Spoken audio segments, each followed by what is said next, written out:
કેમ છો? મજામાં? સુવાક્યોની દુનિયામાં, સુવિચારની દુનિયામાં આપનું સ્વાગત છે. મારા મિત્રો, એવું કહેવાય છે કે કોઈ પણ નવી શોધખોળ, કોઈ પણ નવું ડેવલપમેન્ટ સૌથી પહેલાં એક વિચારથી થાય છે. આવી જ કોઈ વાતને સુવિચાર તરીકે કોઈ અજ્ઞાતે ખૂબ સરસ રીતે લખ્યું છે.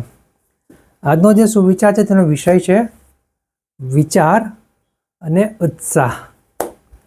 કોઈ અજ્ઞાતે લખ્યું છે કે જ્યાં વિચાર અને ઉત્સાહ હોય છે ત્યાં રસ્તો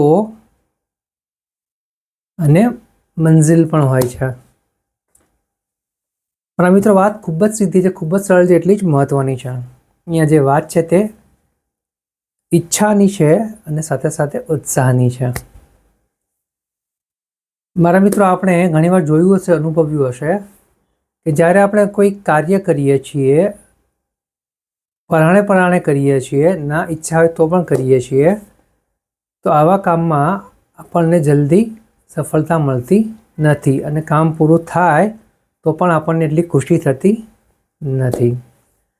આનાથી ઊંધું, જો આપણે કોઈ પણ કામ આપણને જે મળ્યું છે, જે સારું અને સાચું હોય, આપણા ભલા માટે હોય, જે કામ આપણે પૂરેપૂરા ઉત્સાહથી કરીએ, તો જે કામ કર્યાનો જે સંતોષ હોય છે તે કંઈ અલગ જ હોય છે. મારા મિત્રો, વધારે વાત કરીએ તો વિચાર આવવા એ સામાન્ય બાબત છે, નોર્મલ બાબત છે.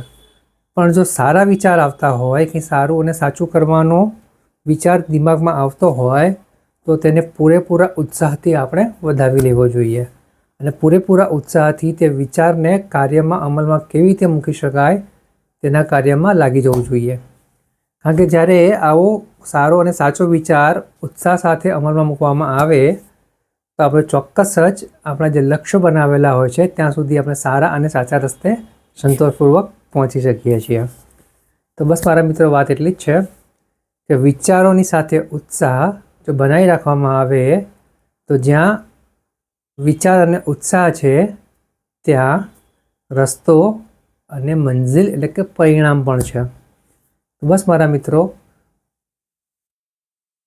ઉત્સાહ અને વિચાર બનાવી રાખીએ અને આપણા જીવનને ઓર વધારે સારું, બહેતર બનાવતા રહીએ. Thank you.